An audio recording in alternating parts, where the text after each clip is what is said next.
So now, to set the stage on fire, I'm going to invite someone, Mr. Samir Prasad, who definitely does not need any introduction at all, but still, I will do my job to ensure, yes, I'm not kicked out, and I get paid. Samir Prasad is a computer science engineer from a prestigious BMS College of Engineering and has made many innovative moves in his career. He was the first to start a multimedia training facility in East India, much before Aftec and Pent Media did. He started 2 e-commerce portals, which are now full-fledged businesses for him. And he is pretty renowned for this. He sells yachts and dreams to make India's first urban marina in Kolkata. So friends, he's presenting today his take on Road to Innovation from here. So let's hear from Samir. Thank you. So that was supposed to be a very, very nice rocking music to wake you guys up, okay? I wanted to do that because I was told I was the last speaker today. Thanks, Aditya. But we have to do with that, that's like a damn squib, but good. Are we done? So that was a song called Feel It Coming. And I'm going to speak on the road to innovation. I want to understand what you think about innovation and how do you think it could come to you. Okay, it's a very, very interesting subject. The reason I chose that is because I feel as a nation, we really, really lack innovation. We have practically no innovation in most of the things that we are doing, whether it is manufacturing or services or anything at all. I mean, if you look at the IT space, for example, we have giants like Infosys and TCS having tens and thousands of employees working for them, super processes, a lot of money, multi-billion-dollar profits every year, not a single product to really think of. I mean, a guy who works out of a gym makes a software called WhatsApp and earns $19 billion worth of valuation in a couple of years. That's innovation. And we haven't had examples like that coming out from India. In the manufacturing sector, I'm not a very pro at it, but mostly I feel that we go and borrow technology from the outside. We see what the West is doing, and we just merely ape that or do a joint venture, set up JV facilities, and try and replicate that. So goes for the construction industry, the services industry. We are looking at the West. And why is that? Because we are not innovating at all. You look at America, they have experimented. They have experimented with flights, with automobile, with steel, and we look up to them, go to them, take their technology, which is always 10 or 15 years later, and that's the reason we always lag behind. So if you look at innovation in the hindsight, it is a very, very stagnant concept. I mean, if a company succeeds, you say that, okay, I've had a good set of people, and they have made some innovative product, that's why we succeeded. If you fail, you say, okay, we failed because of lack of innovation. But that approach seldom tells us what is actually a nut bolt of the innovation process. I mean, how do you actually become innovative? So today, what I've done is I have charted out 10 key milestones on the road to innovation, which I feel should be followed by everybody who wants to be a global player or create products and services which will catch the world's attention. The music's over.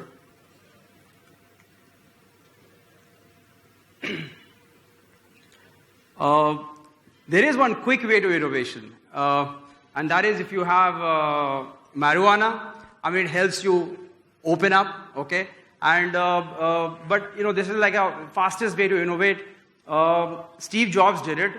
He was brilliant with it, and he actually has written or documented somewhere that it is because of marijuana that all his neurocells exploded, and he made the products that he did all his life. So I really encourage you to go and try that.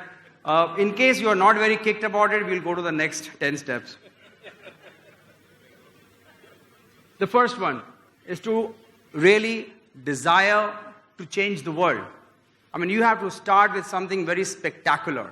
You can't start by saying that I want to be in a particular sector and make a lot of money. Unless you have a really big desire to change the world, the way the world has been functioning or looking at things, you will never be able to do something so spectacular that will hit the global market. I'll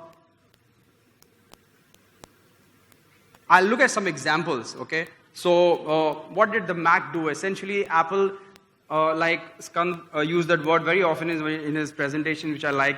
It democratized information. Okay, it democratized the way of using PCs all over. It became so popular that every desktop, every desk in America had a Mac because of the way you could easily use it. Google did the same for information. It wanted every computer in the world to have every bit of information that anybody could ever need. I mean, we all know what happened in a couple of years of Google's existence. eBay, which is of course more or less dead company now, but it actually democratized e-commerce and brought it to everybody who could build a web portal, establish a payment gateway, and reach out with their products and services globally.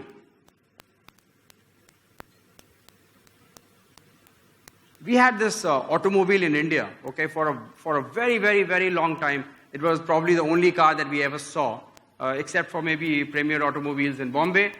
And nobody ever thought of doing anything until I think Sanjay Gandhi was responsible for trying and bringing something new to the country. And this is what it did. It changed the automobile scenario in India forever. Okay? So that's how you need to think. Yeah, that's how you need to start, that I want to change the world. I want to do something spectacularly different. And of course, we all know where we are in the world of automobiles today.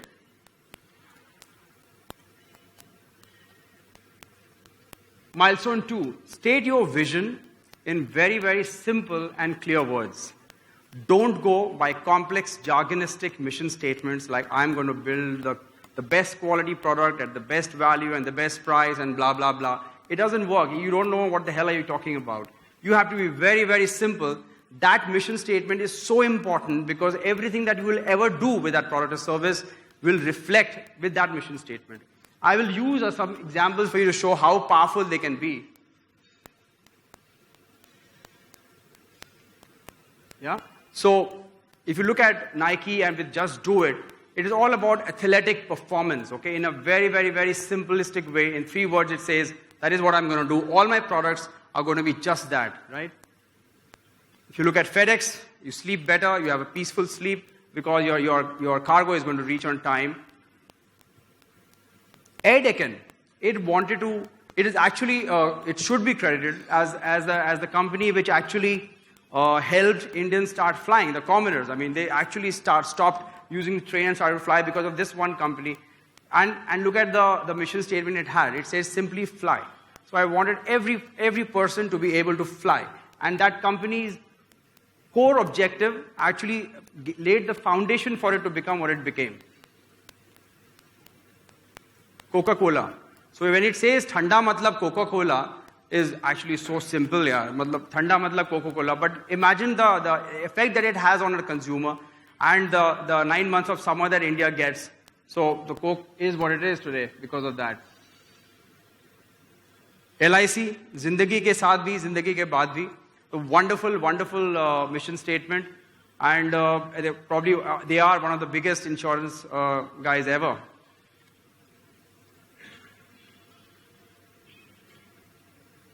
Patanjali has been a phenomenal Indian success lately, and they have a very, very simple mission statement.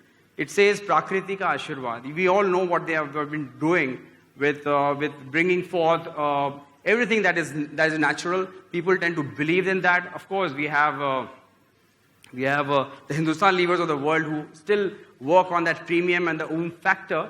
But actually, Patanjali is making inroads into every household. They think the products are good. There are backlashes happening, etc. But look at the growth this guy has had purely on one mission statement, that is, be natural. So we might have our doubts about what actually he does, and that's always the case with everybody. But he's done a phenomenal work with the products as well as the growth that he's achieved.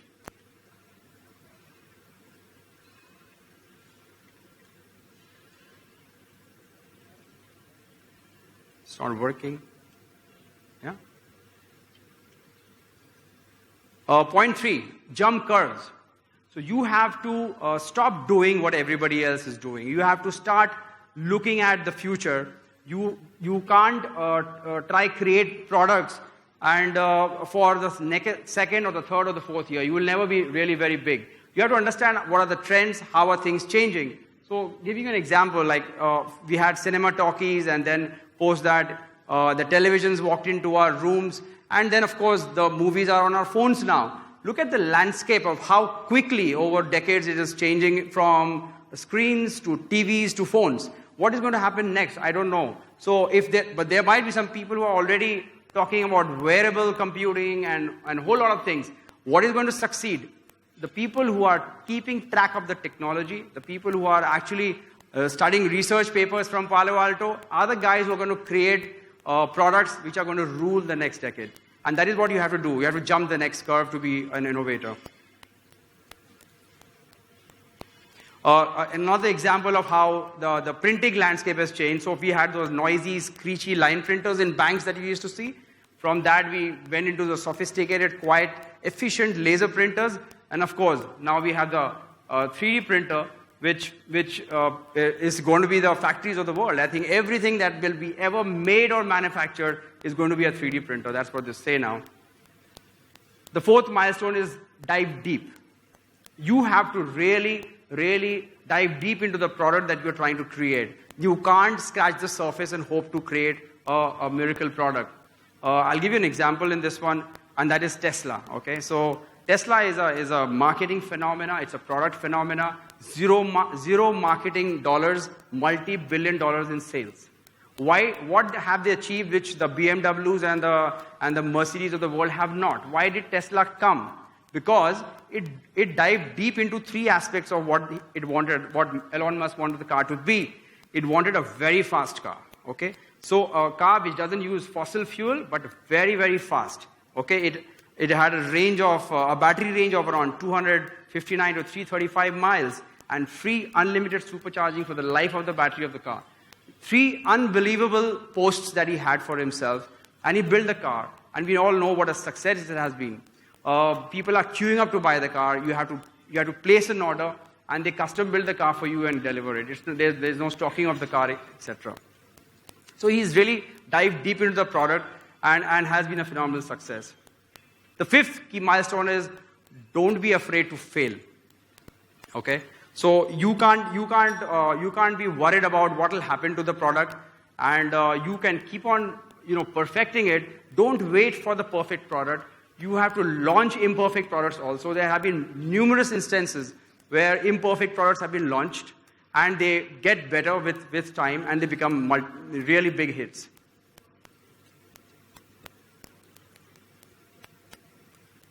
Give you some examples of that. WD-40. How many of you know what is WD-40? So, do you know why WD-40 is called WD-40? Anybody?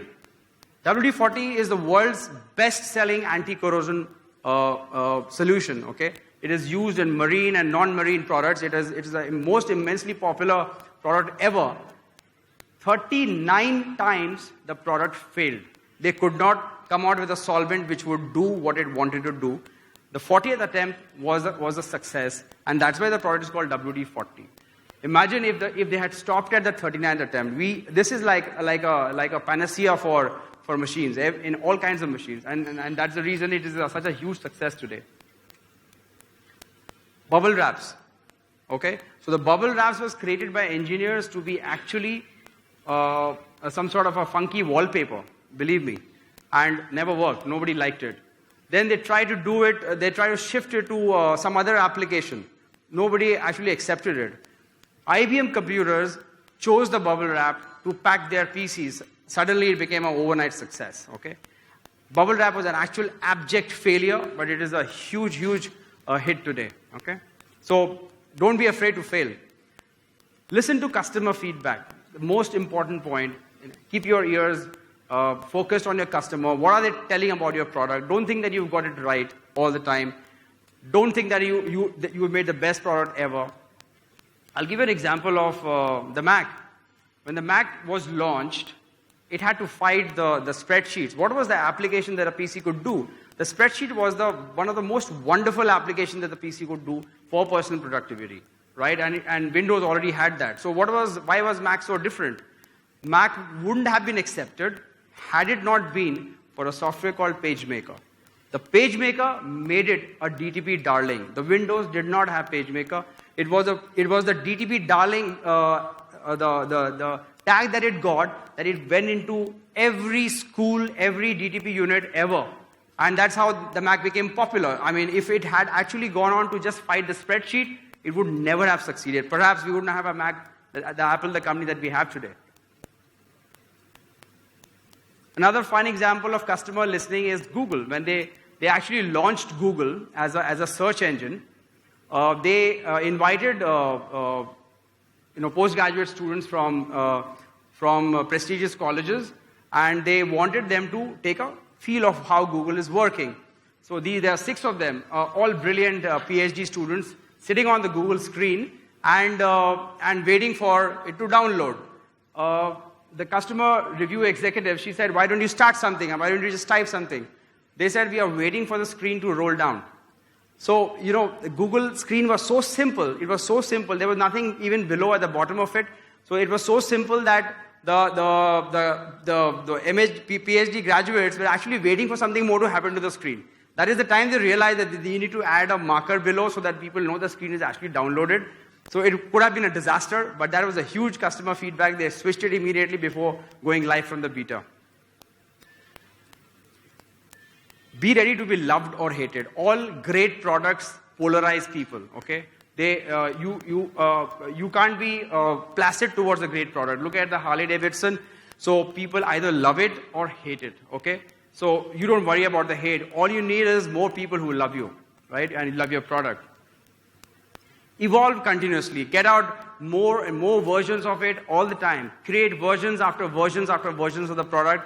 We have, of course, iPhone as a prime example. Every year they hit the market with a new version of the product. Today, it was one of the world's first $1 trillion company because of this one simple device that they built. Be unique. The Volvo cars already hitting the market are so smart that if you press the smart option in the car, it's already on the road in India also, I'm given to understand. They will not go and hit a car in the front. They have sensors to stop you. They have sensors to even look at on the left and the right. So in a lot of ways, already a lot of accidents can be prevented because of this smart car technology. But these are very, very big examples of global giants who are doing phenomenal work with innovation. But I'll give you certain other examples which are really very sometimes silly or simple, but they are phenomenal. I mean, look at the baby mop, for example. So if you have a brat like that at home, all you need to do is put that guy on this mop and you get your house cleaned, right? So you have, if you're traveling too much, your wife can have your shirt with your perfume, and that's real innovation. The ironless coffee iron mug. I thought it was a nice, sexy image. I just used this because of that. The piano doorbell. And it's cute, right? It's interesting. The LED sleepers. Don't we all get up in the middle of the night and knock our fingers out of the doorposts and the bedposts? Nice innovation. So, innovation can be everywhere. It can be small, big, or whatever. Don't let the last and the final point is, don't let the smart asses bog you down, okay? Because you will have a lot of smart asses telling you a lot of difficult things. I'll give you some historic examples of what people said. When Beatles went to the Decca recording company, they said, look, guys, your sound is very outdated, and your guitar is on the way out, so I don't think we'll ever sign you in. Big mistake, isn't it? The telephone has too many shortcomings to be seriously considered as a means of communication. This was said by the Western Union Internal Memo in 1876. What dumbos, but they were the big guys, huh? They were the big guys, so don't listen to them. I think it's a world of 5 computers maybe we can sell. Thomas Watson, chairman of IBM. Okay, that's why Microsoft was ever born. The horse is here to stay, but the automobile is only a novelty, a fad. The president of the Michigan Saving Banking firm telling the Ford lawyers not to invest in Ford Motor Company. Okay? So these are the kind of feedback that you get. Television won't last because people will soon get tired of staring at plywood box every night. Don't listen to the big guns. If you think your product is good, just go ahead and do it. That's the closing slide. So innovation is actually, it's like a free fall of creativity and strategy. Okay, you can have the free fall doing scientifically, but the fact is, Coming back to the state of our nation, India has to be very, very innovative. So we have had wonderful presentations today helping us understand what is the future and how you train your mind to be a better disciplined guy and this and that. But if you don't innovate, you are nowhere. You are going to be run of the mill. You're always going to copy people and you're never going to be top of the world. Thank you.